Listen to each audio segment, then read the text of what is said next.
morning, everyone. Welcome to HIWAR. I can see that Fabien is here. Mark, is that you? I think you've not got your name showing. Can you just rename so everyone can see who you are? Yep. Here you go. So we're just changing that. John, are you with us this morning? Let me just check. Have we also got Raghavan with us? Yes, so can you hear me? Yes, I can hear you. Oh, there you are. Sorry. I'm in gallery view, so I'm just trying to check that I can see everyone.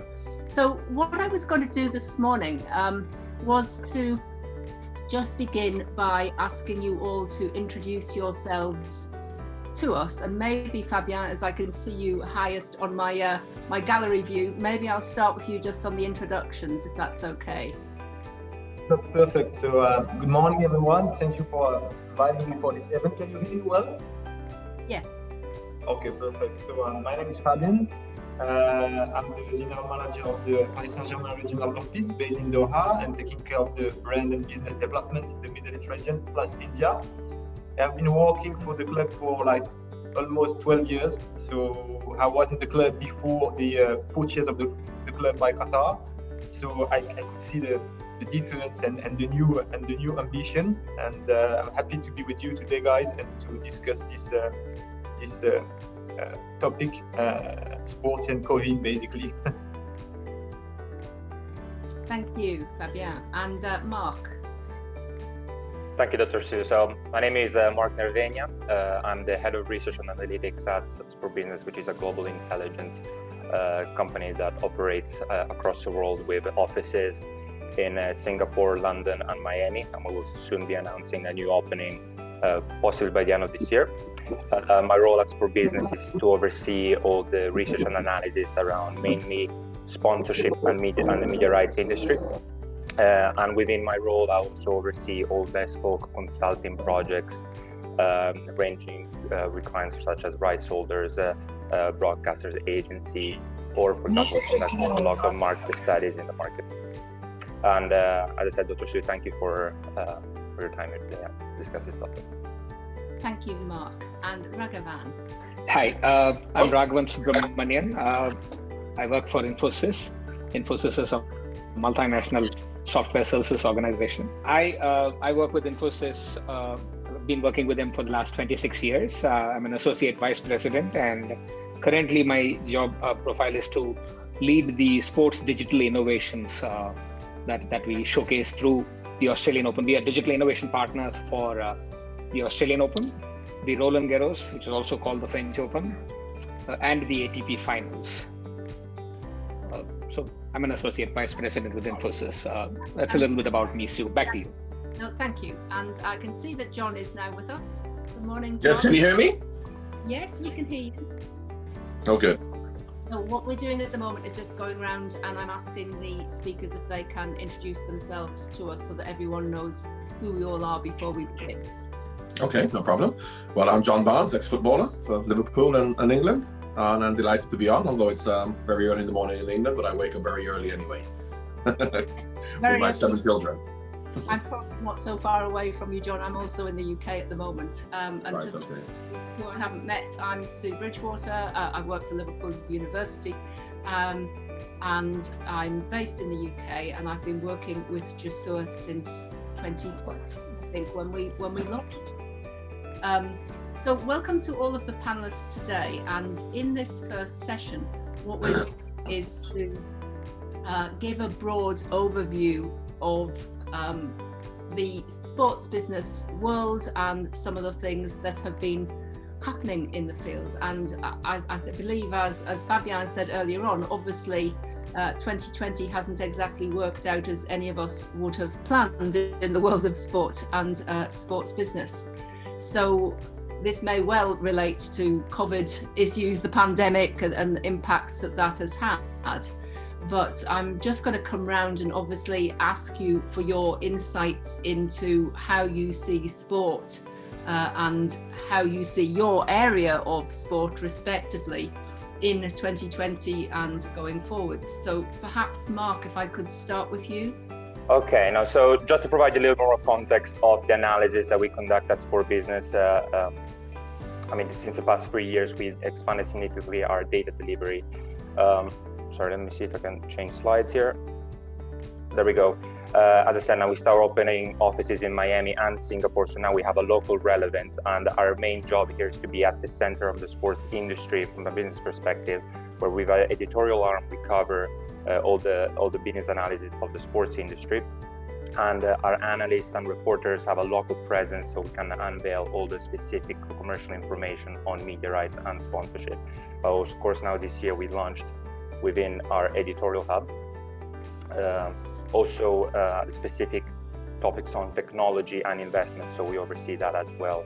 But again, our main focus within the consulting and research and analytics divisions is to focus mainly on our two verticals, which are media and sponsorship. Especially this year, we just conducted an analysis, a deep dive analysis on the media rights industry. And we've seen that specifically this area of the industry has significantly been hit by the COVID-19, and this is due mainly to all the rebates and renegotiations that I had to incur in the industry due to this. So our estimation believe that it's dropped to 44.6 billion in 2020, and it's approximately a little over a 20% drop to what it was in 2019. And we saw a little slowdown on the 5.2 compound growth rate that we predicted last year. Looking at the overall global picture, let me change slide again. If you see, like the biggest sports around the world still remains soccer, and again, this is also due to the fact that it has a lot of different properties within this area, and it's still one of the strongest leading type with Liga, La Liga, the Premier League, and so on. American football, though, if you see, is mainly led by NFL in the sports, and NFL, it must be said that given also to the scheduling of the league itself, was pretty much didn't get affected at all from the COVID-19, because they were able to finish the schedule right before the pandemic started, and now they're restarting. Of course, they're now looking at some of the players being in a COVID reserve and so on. But as you see, American football is one of the biggest segments here, and it's mainly driven by NFL. As if we're looking at the sports that have been mostly affected from it, definitely is been baseball, with MLB heavily being affected by the rescheduling of the league, with well over 50% of the games having to be cancelled last season, and pretty much that's the main focus. Following the NFL, of course, we have the English Premier League, NBA, and with competitions that are still out there as a leading property in the market. Looking at each individual markets, because we do also bespoke analysis of each individual market, we see the United States leading by far the overall regions in the world, and this is mainly driven by the domestic values of the 5 major leagues in the United States, followed by, of course, the UK, France, Spain, and so on. The Middle East stands in the 7th position out of the top 10 markets. We've seen that the USA specifically this year will have some of the new deals having to be negotiated, mainly looking at one of the 6 NFL deals have to be negotiated this year, and following also MLB and NHL are negotiating some of their domestic deals.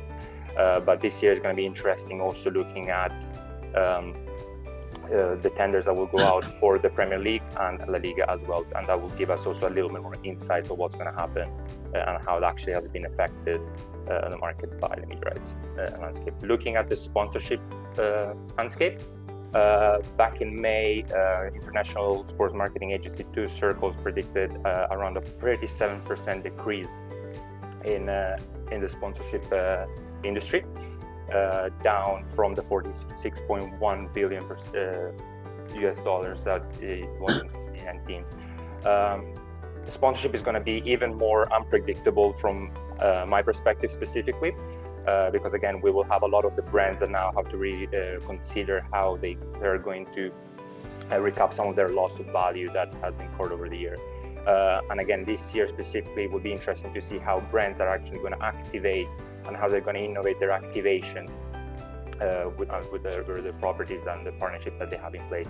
Specifically, of course, we will have the Olympics and the Euros 2020 and see how all those activations will be coming into place, and that will give us more of an analysis what's going to happen. Specifically to some of the analysis that we conducted this year within our Soccer Pro product, because I'm dealing now with the Liga, I mean, we'll probably Fabian give us a little more insight on that as well.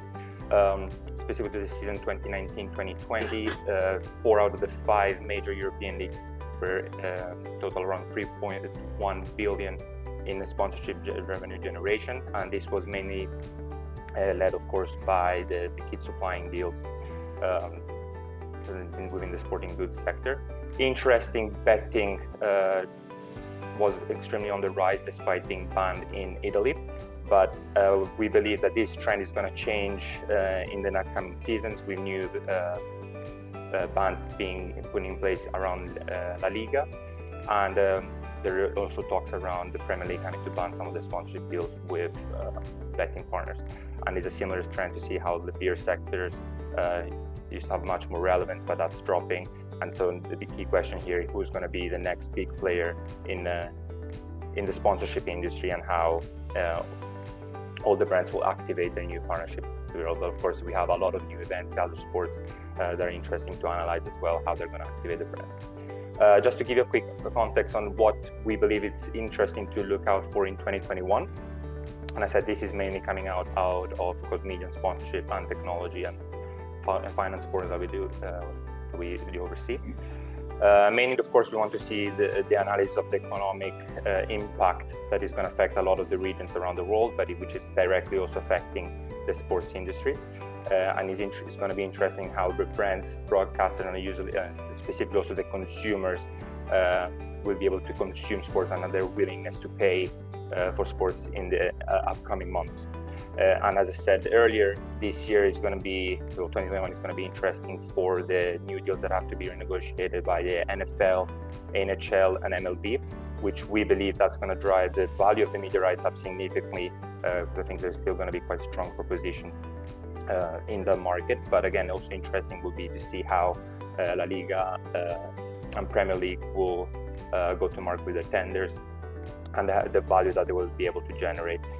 Interesting enough, we believe that MENA for the Premier League will still be quite strong for them.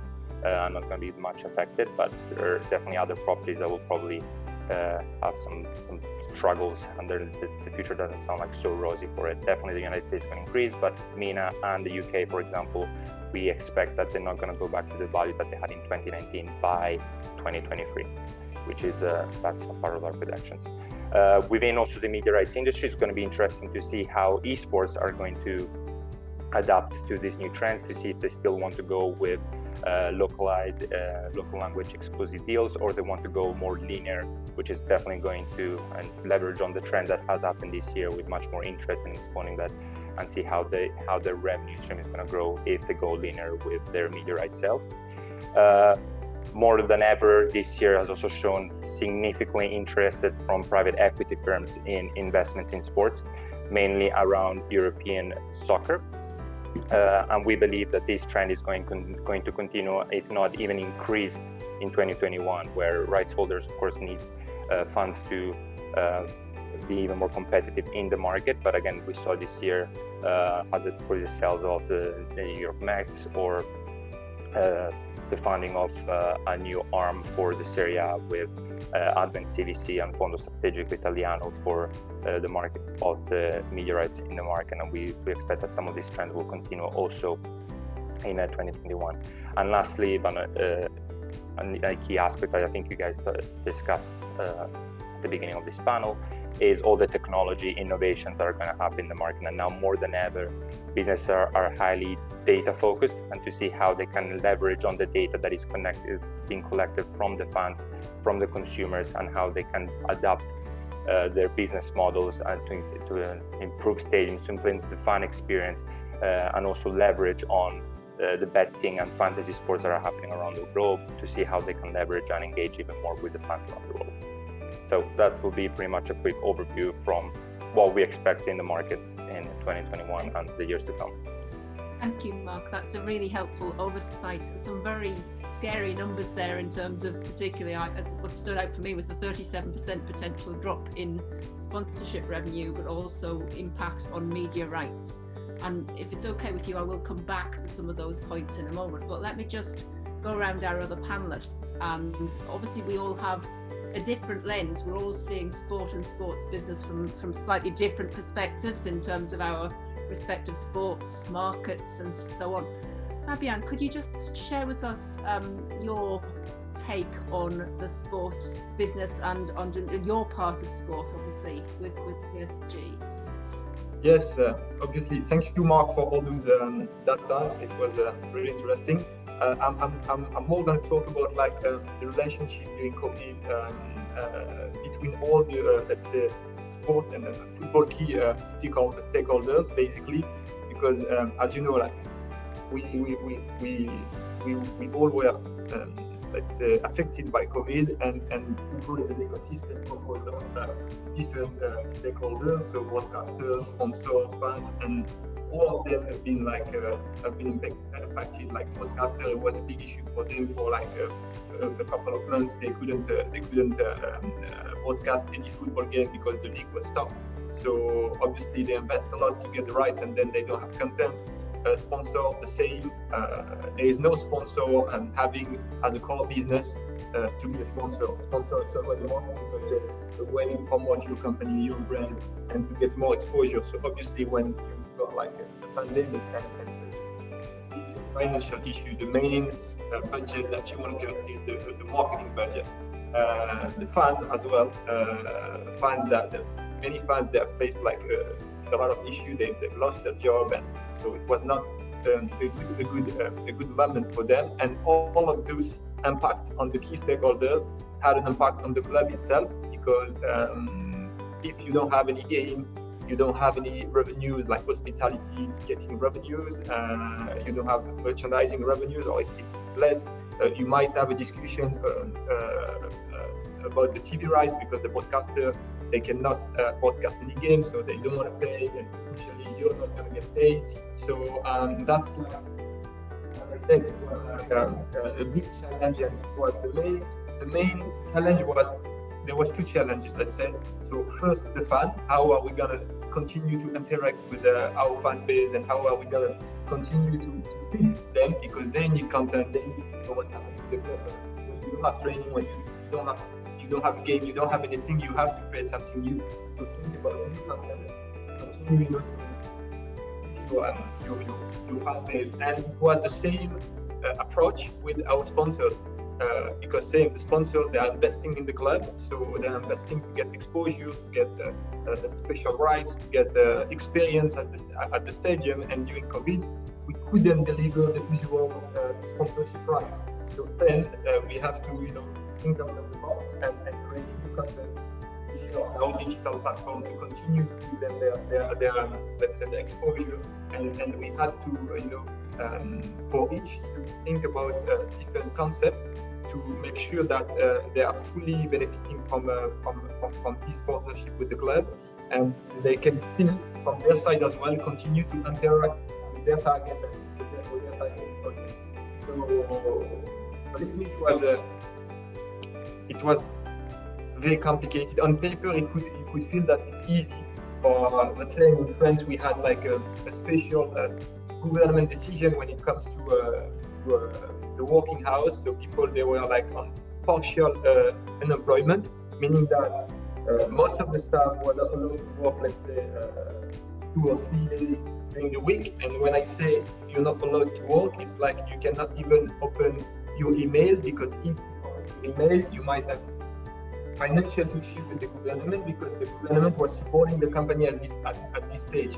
So you have more content to create, much more to deliver to your fans and partners, but with less staff, everyone working from home, player not at the training center, because it was one of the main points as well from the sponsors and the fans. We want to see the players, we want to see them at home. We want to create content with the player, for the partners, but each player was at home, so we had to interact like individually with all of them.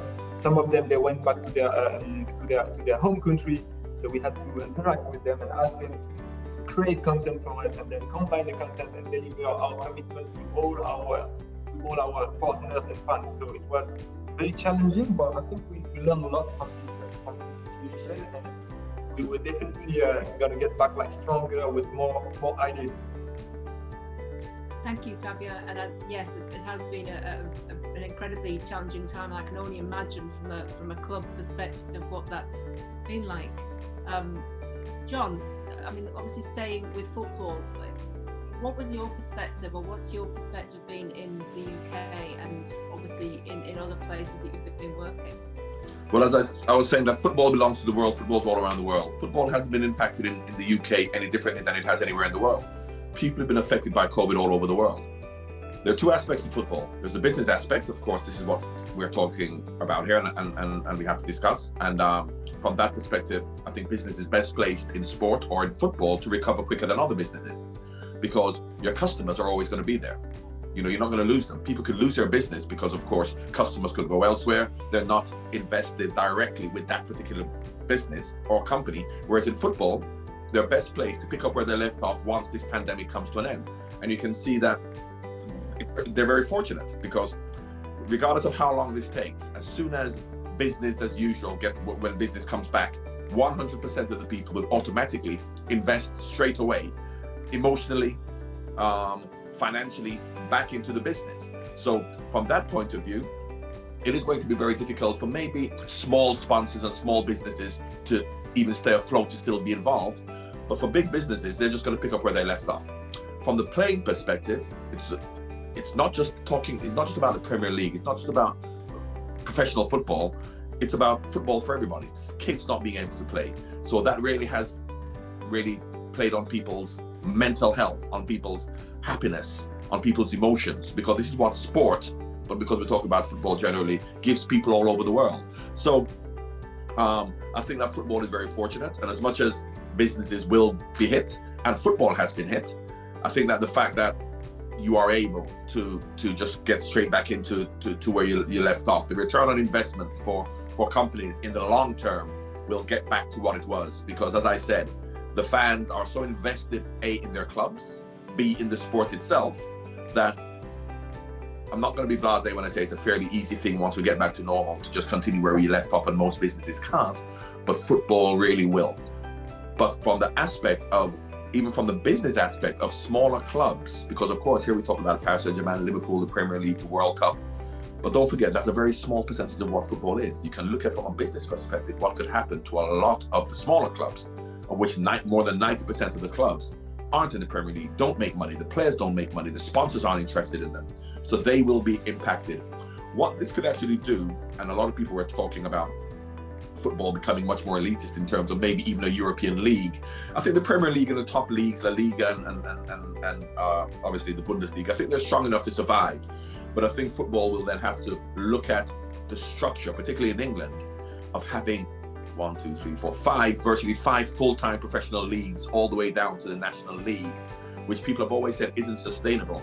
And it definitely was, possibly before COVID. After COVID, I think that depending on what happens and how much money filters down to support these clubs, and the Premier League are now starting to talk about a rescue package for the EFL, but don't forget there's football below the EFL. I think depending on how that goes, you're going to see a restructuring and a repackaging of the way professional football in England is.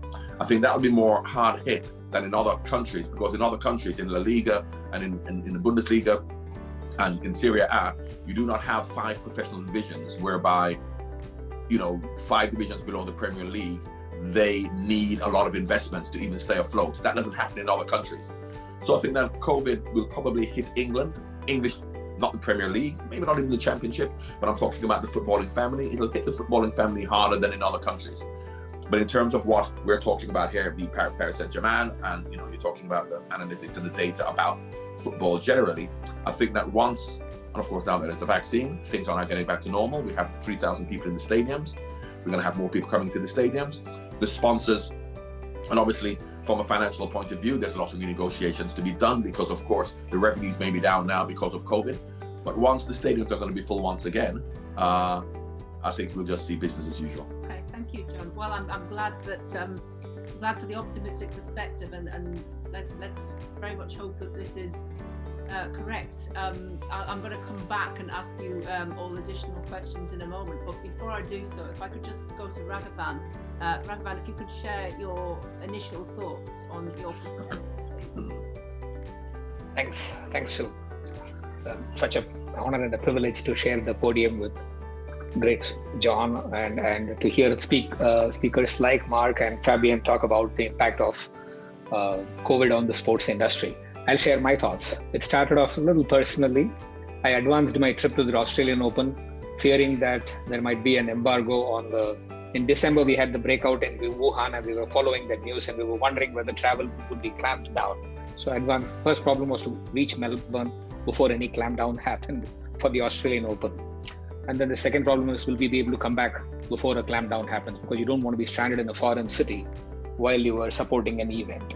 So it started there, and the real lockdown started in March, and we saw a lot of interesting things and ways in which the tennis industry reacted to this event. In March, when lockdown happened, all tournaments were completely out of question. And we saw a few one-off things like tournaments involving video games between greats being played. We had John McEnroe give commentary for some of those matches that were run by IMG. It had more of an amusement value than a permanence to it, if I may say. So this was the very, very early stages in the month of March, I would say. And then tournaments were all getting cancelled till about July. The ITF said tournaments are not going to be possible. And we heard the announcement from Wimbledon that in its very long history, it decided that it was going to skip this year and not have a tournament at all. And we also heard Roland Garros take a decision to postpone because they thought that it might be possible later down the year to have this tournament, and credit to the people who planned that they were actually able to conduct a successful tournament later in the year.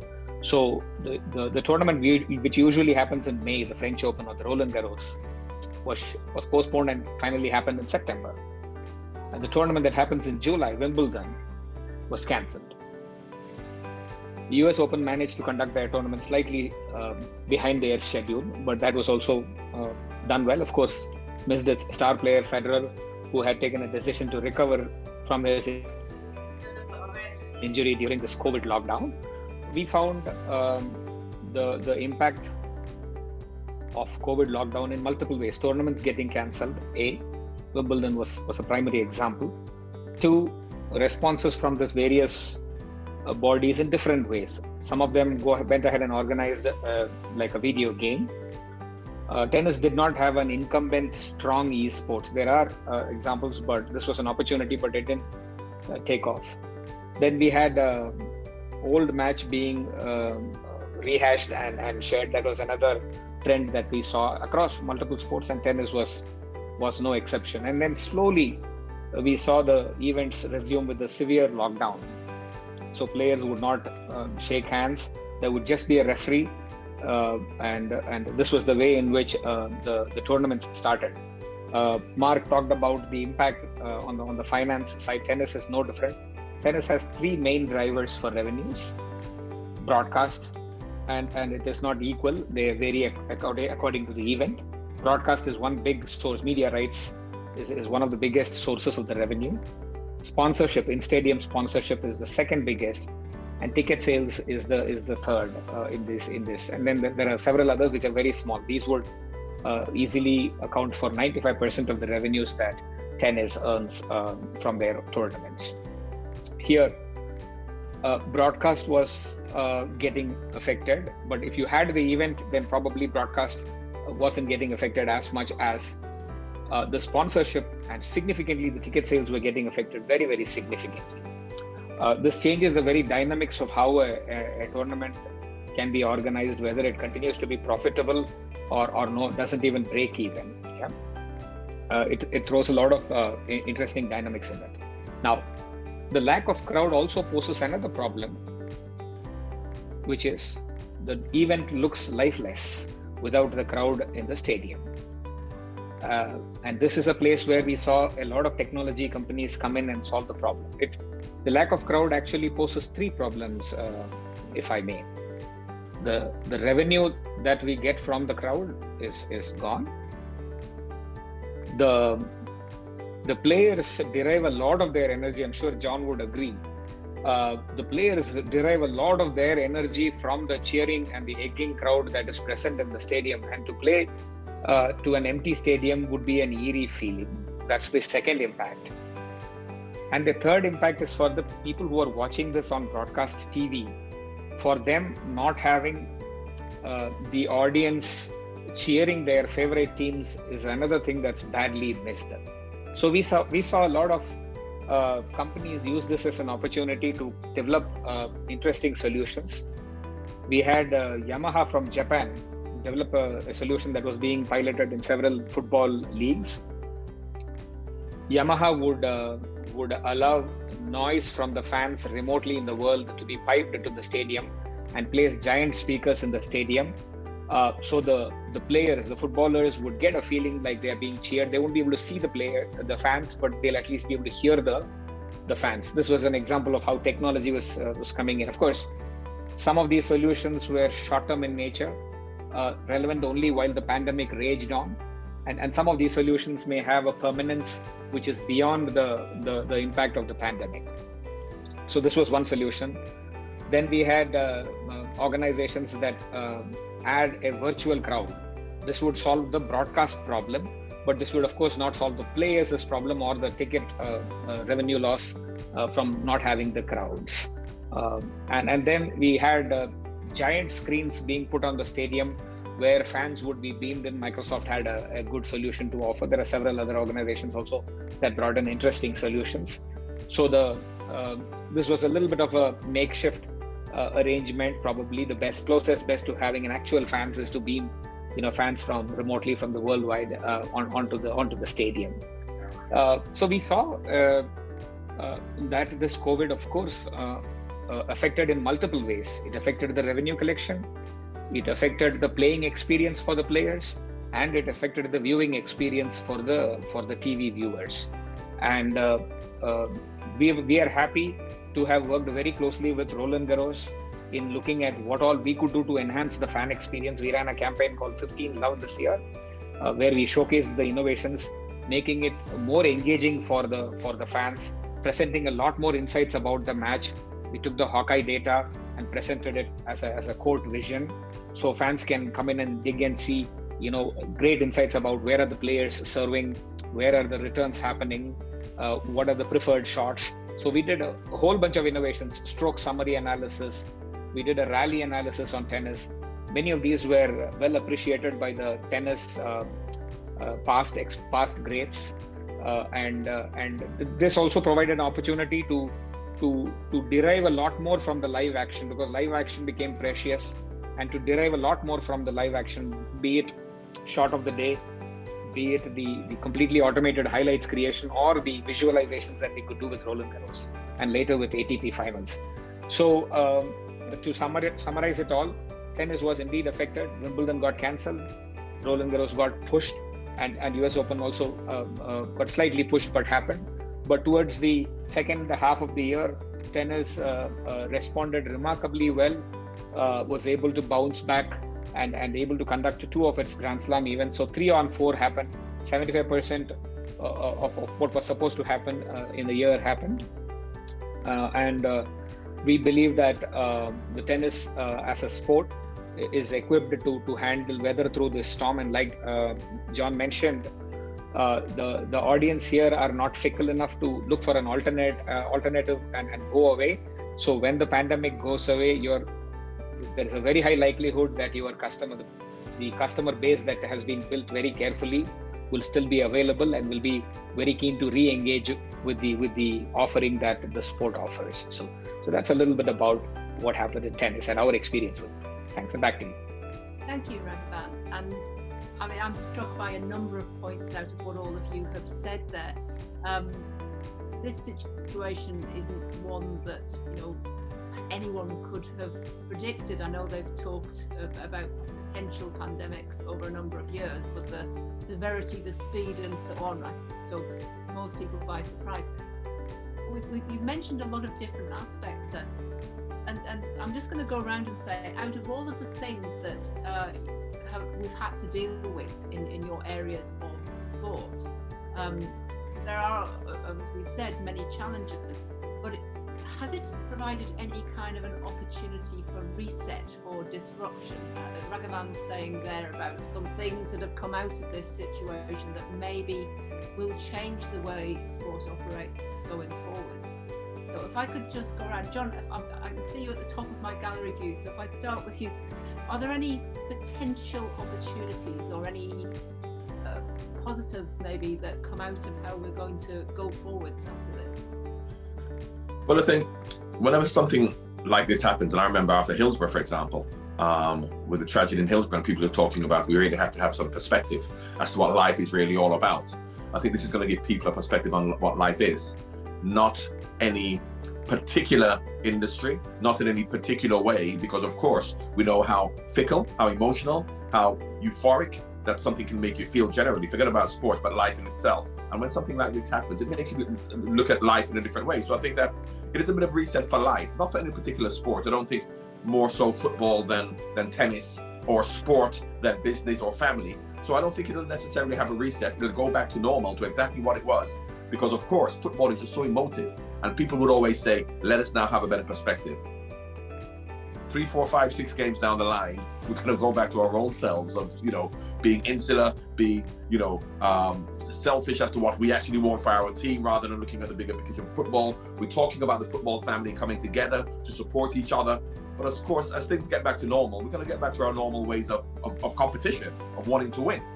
Interestingly, picking up on what the previous speaker spoke about in terms of the fans not being there, that's an interesting concept, because we automatically assume that from a playing perspective, and I'm going to talk from a technical perspective, being a player, not a business perspective, that is going to impact on players negatively because there's no crowd there. It actually can have the opposite effect on certain players and certain teams.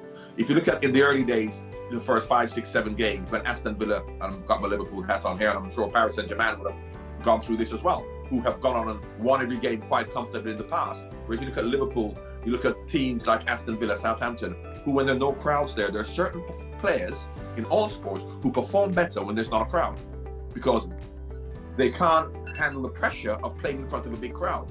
And when there are no crowds there, I'm sure tennis is the same, where you have players who, with a big crowd, may choke, but with no crowd there, they perform better. We automatically assume that we need a crowd to inspire people.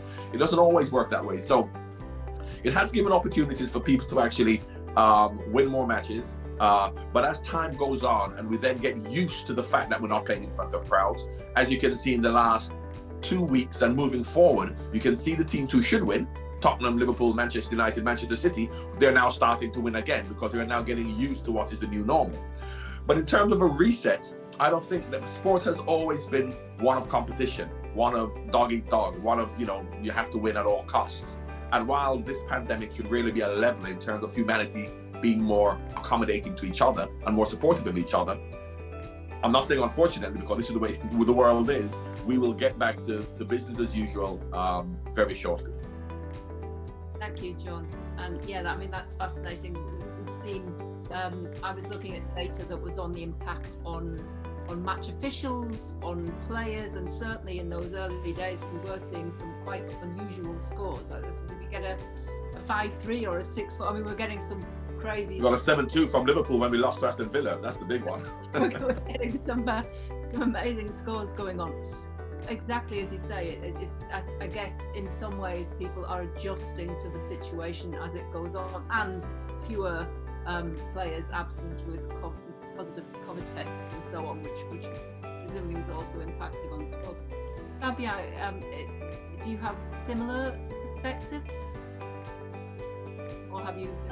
What so first, I like the message from John, because I think many people, not only in sport, they feel more comfortable when the pressure is less and they are much more performant.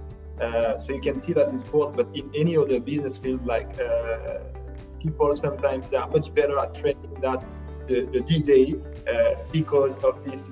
They feel comfortable there. They are just in their private environment, and they can deliver how they want to deliver with no one pushing them. And so I totally agree. I think COVID could have, not COVID, but the fact that the stadium are empty would have an impact, a positive impact on a few players, on their performances. From our side, let's say business side, again, I think we have always been like, we have always tried to be creative from a marketing point of view, to activate in a different way or different partnership and deliver new content. But at the end of the day, normal situation, again, we are in our comfort zone. So we are delivering like the usual and traditional way of delivering partnership. But this time with COVID, we had to be much more creative, and it pushed us to find new way to interact with our fans, to give them new content, to interact with our sponsors, to support them as well in their communication. So to me, for me, the main point is like creativity. It pushes to be more creative, and it shows us as well that potentially like working from home sometimes can be as well a good option, because you better manage your time. You potentially waste less time doing different things at the office, coffee gathering or all of this. I'm not saying that we shouldn't have coffee gathering, but sometimes at the office you're not fully efficient. While you're home, you will be much more efficient, and like in much less hours, you will deliver more basically.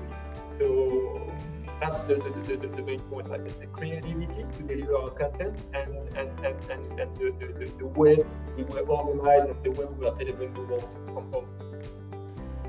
So can I just interrupt for 1 second? Yeah, absolutely. It's interesting what Fabian was saying, because it has given people an opportunity, A, to be more creative, but B, to add value moving forward.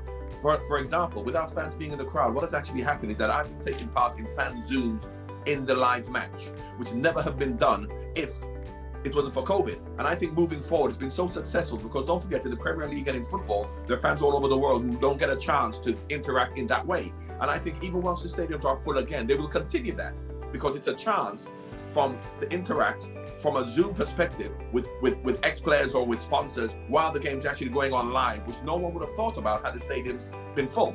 So I think there are opportunities to even add value to moving forward because of this new normal. So I'm sure a lot of the things will actually continue, which businesses would never have thought of, even when everything gets back to normal. I'm sure that's true. I mean, I have a different perspective. I'm in sport. I work with the League Managers Association, with coaches and managers a lot, and I haven't taught courses face to face with managers since March, and we keep saying we'll be back in June, we'll be back in September, well maybe it's next January, and so on. But we, virtually doing the number of things we've done remotely via Zoom and so on, we're finding some quite unexpected things, exactly as you're saying, that globally, people who might actually, sometimes they get a job opportunity. One of our candidates at the moment is in India, and if we'd been running entirely face-to-face, he'd be faced with how would he continue his studies? Would he have to drop out of this year but continue next year? But we're able to do this because we're now in a virtual world, where in some ways there are opportunities that come out of this whole situation. Obviously, for us in education, one of the things that impacts us is the lack of social connection. So people don't have corridor conversations with their academics and so on. So we're having to look for ways in which we can do exactly as you say, create engagement, maybe have some more informal spaces that people can engage. And I'm sure it's massively appreciated by people who would not perhaps have been able to go to the stadium because of where they're based, or would not have the opportunities to talk to people from the clubs or to people like yourself, John, to have those opportunities. If I may, because I wanted to carry on what the comments that John and Fabian did. I think were fantastic on it, and I agree with them in the sense that we always discuss about this. The industry is adapting to what is called quote unquote a new normal. But the real question is actually a new normal? Is it just a temporary situation, which is an opportunity, which I believe also with the clients that we discuss on it. I think it's also an opportunity for a lot of the stakeholders in the industry to innovate, to study more, think outside of the box even more. And I think when we go back to what used to be the normality and the status quo, I think it will be a strong experience that came out from this COVID-19 pandemic, in the sense that now, as Fabian said, they're looking at new ways, creativity on ways that they can activate their partnerships and so on. And I think they will, a lot of these stakeholders will leverage on this experience to move forward and to expand even more the business and partnership moving forward, and ways to identify new ways to engage with the fans and so on. And again, we pushed a little much more towards the digital landscape in this past few months. And again, even here, I think there is an opportunity to innovate, leverage on this experience. As again, you can see like the rise of fantasy sports betting, how a lot of the consumers via that are not focusing only on their favorite team or favorite players, but now they're looking at the sports in their entirety or the leagues in their entirety, which again, it's a new way of engaging and learning from the experience. But even if you look at the media rights landscape, and I see a lot of broadcasters looking at studying new markets, studying a new way to distribute the rights, studying a way of packaging the rights differently moving forward. And I think it was a terrific opportunity to learn and identify new ways to innovate and come back even stronger in the future when, of course, business goes back to normal. Thank you, Mark. And Raghavan, you were talking about some of the innovations that were happening in tennis. Do you see any of this continuing? Do you see the opportunities going forward? Absolutely. And I'm going to build on John's point about how remote fans can become a more active part of the event. John talked about the fans getting an opportunity to interact with commentators and ex-players, but that's one of the facets, and it has a bigger potential. And so you being from UK, London, could easily relate to the Henman Hill experience that you have outside of Wimbledon. Yeah, so if you look at every production of any sport, be it cricket, tennis, football, you find a narrative. There is a clear storytelling element to this, which mixes the live action, the replays, the crowd reaction, and all of these together makes up for the nice little experience that the fans are provided with. Football, because of its non-stop live action, has a different dynamic associated with it. Soccer. Cricket, with its nice little stop-start format, makes up for very, very interesting storytelling possibilities. And tennis also has a start-stop format associated with it. You serve, you win a point, and there is a pause. So it gives for fantastic reaction shot capabilities. Now, each sport has its own format of that narrative arc, inside which you can find creative ways of inserting remote fans. This hasn't been done as well as the potential offers, so in my opinion. And this is something that we see happening going ahead, where fans can feature themselves in live content for a fee. It can take a social form where we saw this in Australian Open a couple of years back. Tsitsipas, a Greek player, suddenly made it to the semi-finals. He had defeated Roger Federer in the fourth round, and here he was in the semi-finals. Now, Melbourne has a lot of Greek population, but none of them thought one of the Greek players would make it to the semi-finals of an Australian Open event. So now you have a situation where there are a lot of Greek fans who want to come and watch this live action, but they don't have access to the tickets anymore. So the next best was, like the Henman Hill Australian Open also has a similar place. So you found all the Greek fans with their flags draped over just completely take over that place. And for live content, the reaction shots from this place was far more interesting than what was possible inside the stadium, which presents a very interesting phenomenon. The same can happen with the Henman Hill also. And why should it be restricted to that one small mound near the live action? It can happen from all over the world. If you have a nice, passionate congregation of fans who want to show how passionately they celebrate their team's highs and lows, you could now completely socialize this content and say, feel free to upload your reactions, and we will choose the best of the reactions and feature it in live content with the smallest delay. So there are tremendous amount of opportunities for innovation that are possible, some that are already being pursued, some that are waiting to be pursued soon. And we'll see an impact of this in the coming days. Thanks, Sue. Thank you. So just returning a moment, I was struck, John, when you were talking earlier, that you were talking about, obviously, we're focusing in a lot of our discussion here about the elite end of our respective sports, but that there are big impacts for community sport, for people participating, and that's been very stop-start, and I know that there's concern about, how that might be funded and how it will go forwards. So have any of you got any thoughts or insights in the broader impacts for participation perhaps of this? Do you think this will just go back as soon as people are able to play again, or is there anything that needs to happen in terms of intervention to support that? Well, I think it'll be difficult, but when you talk about intervention, I think it depends on each sport, each organization, if it's going to be the Football Association, and how they respond to this from a financial point of view. For example, as has been the situation in England, the money trickling down to support grassroots sports.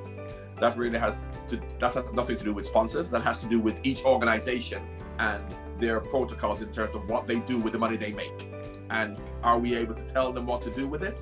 Or do we just hope that they will have a good response in terms of, and football generally has. We're talking about, for example, the rescue package for the EFL, and they're negotiating over that. But of course, that has been a bit of a sticking point because, of course, it's a business. And while it looks great, because the EFL is going to be rescued with a £250 million package, further down the line, is that going to be beneficial to the EFL teams if they're then talking about promotion and relegation not being what it normally is? So there's a lot of jockeying to be done. And I think this is all short-term measures in terms of what's going to happen in the short term for an immediacy financially to save people from going to the wall. But there's also going to be a long-term effect on how that works. And a lot of people feel that if you look at what happens in American sport, for example, where there's no promotion and relegation, and there's, the NFL or the basketball teams, and the other teams are virtually, not important whatsoever. In England, we're very adverse to anything like that. So there's still going to be a lot of jockeying. So, but as the question you ask as to whether it's going to affect the whole sporting family or the whole footballing family, that really depends on the institutions who actually run the sports rather than sponsors. Okay, so this may mean that we see some structural changes perhaps in terms, because I know when we talk in the UK, one of the debates that is quite commonly said but not always perfectly understood is that people talk as though the Premier League has got money. It's the Premier League who is going to pass down money, but in fact the Premier League is a league full of clubs who are members who have to vote. Yeah. And the Premier League itself isn't sitting on the money.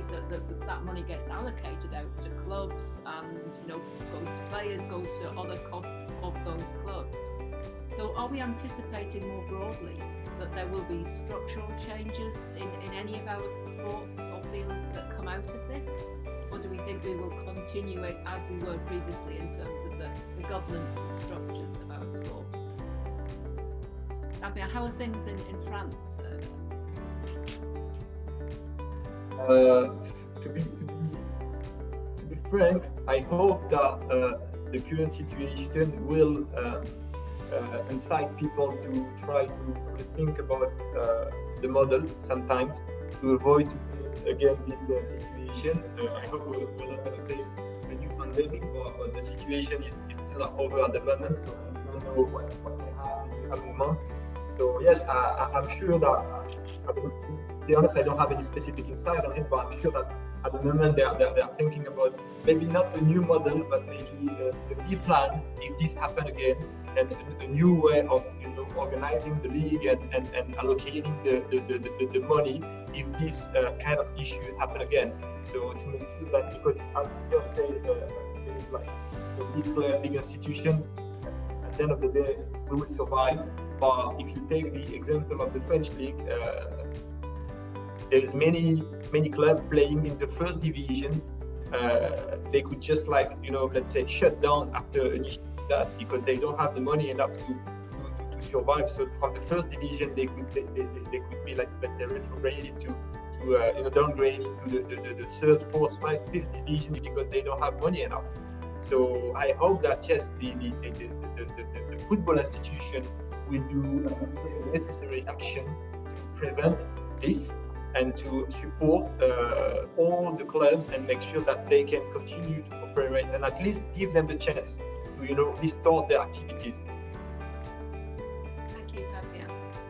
Mark, I noticed in your data you were saying some quite big predicted drops in sponsorship revenue. Obviously match day's been very much impacted, as we're seeing at the moment, and that media rights, well, we'll have to see what happens in the next round, but we've been anticipating growth over recent cycles, and it may be that this is temporary, but are we anticipating maybe a change in values going forward?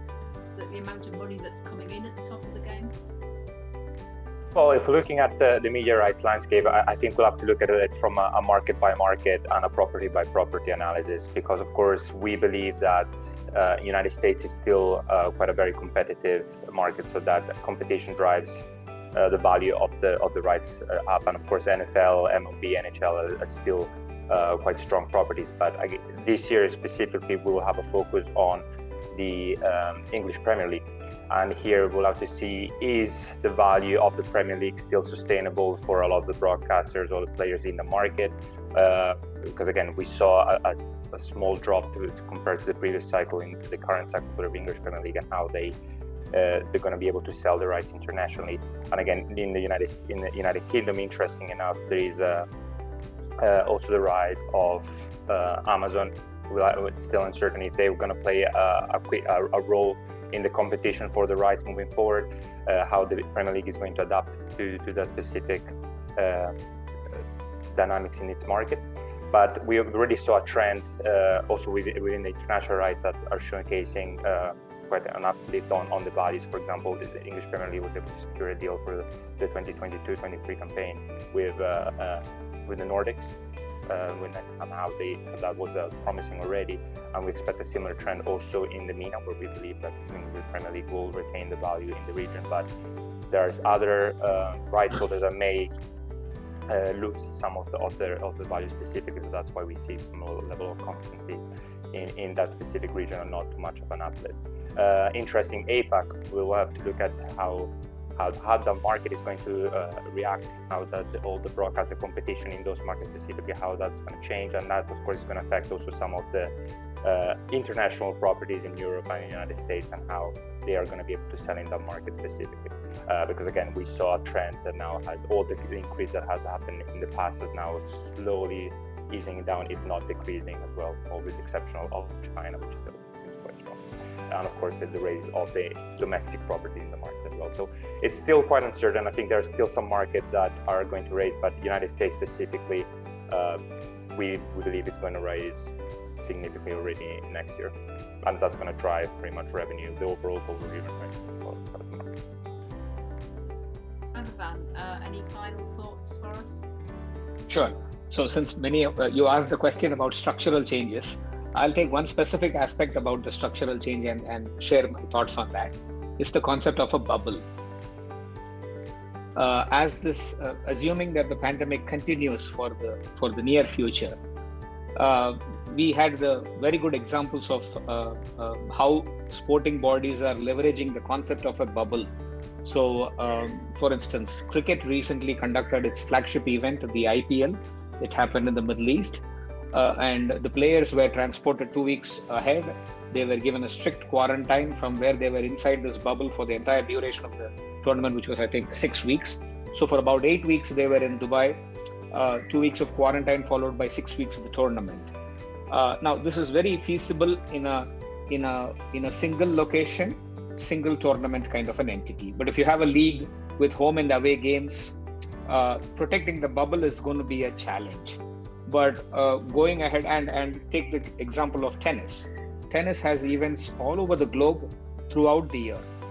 Now, if you add a two-week quarantine requirement to a 2-week tournament, it's going to make it prohibitively difficult for players to participate in even tournaments. So increasingly, we are going to see a few phenomenon.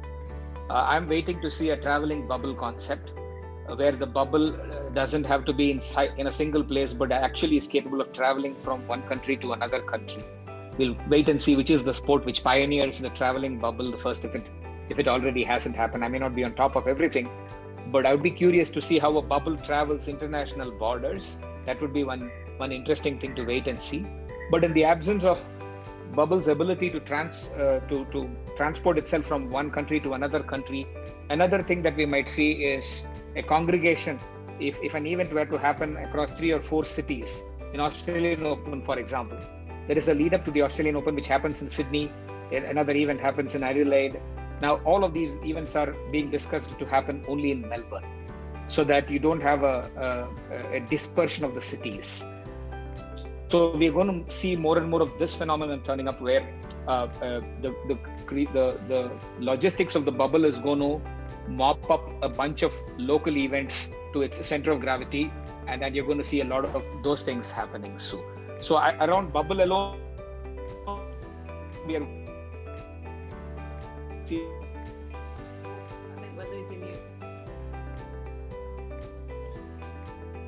Yeah, I think we're losing Raghavan for a moment. But I just wanted to thank you all for some fantastic insights that we've had here.